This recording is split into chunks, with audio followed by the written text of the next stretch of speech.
Hello ladies and gentlemen, I am the Omniviewer, and as I'm sure you know by now, there's a new little teaser for Godzilla King of the Monsters 2019 that's been making the rounds.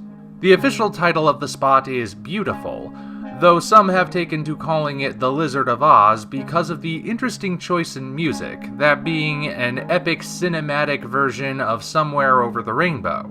I'm not saying that's a bad choice, mind you, it's a very effective teaser. But it has got me thinking. Going all the way back to the very first Comic-Con trailer for King of the Monsters, I've noticed that the tone being put forth for this movie is something different from what you generally see in monster movie trailers. Most of the time when you're advertising a giant monster movie, the tone being put forth is a harrowing one. You're emphasizing the danger, you're emphasizing the action, you're emphasizing the awe-inspiring magnitude that could kill you. The two preceding MonsterVerse movies have followed this trend. The ads for Godzilla 2014 were very dark and somber, creating a sense of foreboding as if this were a true apocalyptic disaster. The ads for Kong Skull Island were very intense, meant to get the blood pumping because this was a hardcore action movie.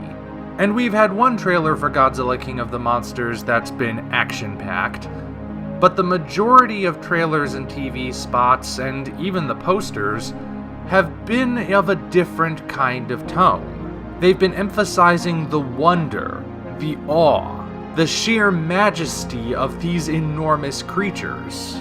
It's a combination of the cinematography that includes a wide variety of shots, either emphasizing their size or emphasizing their place in the world, and the music. Naturally, the music is a huge part of it. The Comic-Con trailer featured a cinematic rendition of Clair de Lune, while again, this most recent teaser featured a cinematic version of Somewhere Over the Rainbow. This is clearly not only keeping the focus on the monsters, but really making the monsters look impressive. Not just things to be feared, but things to be amazed by. There are only 3 other places I've seen this particular tone pop up in stories that feature large reptilian creatures. The original Jurassic Park, the first How to Train Your Dragon, and Dinotopia. Quite an odd combination, I realize, but that's what this reminds me of. Jurassic Park, of course, is a movie that changed the cinematic landscape, and part of the way it did that was by portraying the dinosaurs as creatures that were majestic.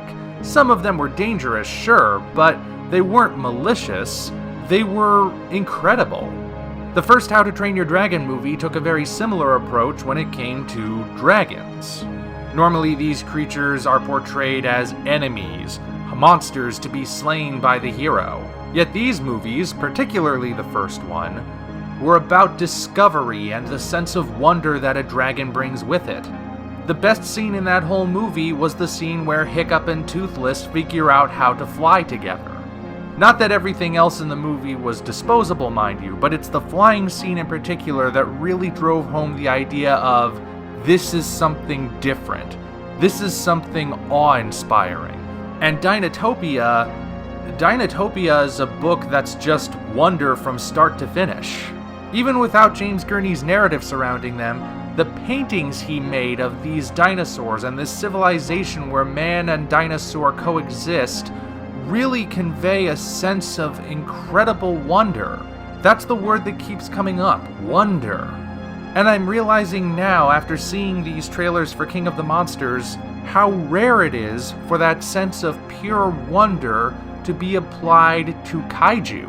While I certainly don't doubt there will be harrowing moments throughout this film, I also think it's going to be sort of in that similar vein if these advertisements are anything to go on. This isn't just going to be, oh no, look out for the giant thing.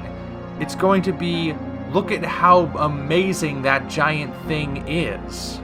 And if these ads are truly accurate to what the movie itself is going for, then yeah, we are in for quite a treat. I really hope that's the case, certainly. All of the interviews we've seen with the cast and crew seem to imply that is the case. And honestly, that's how longtime Godzilla fans have seen these monsters anyway. King of the Monsters could very well be the film that shows the rest of the world what we already knew.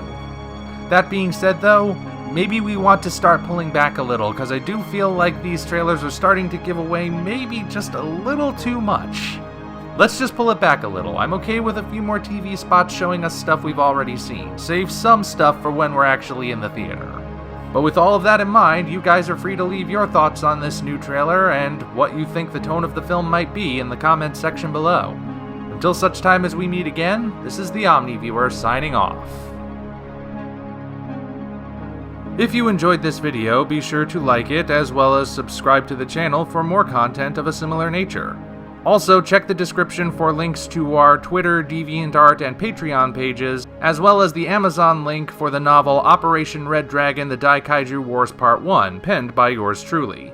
Thank you all, and we appreciate your support.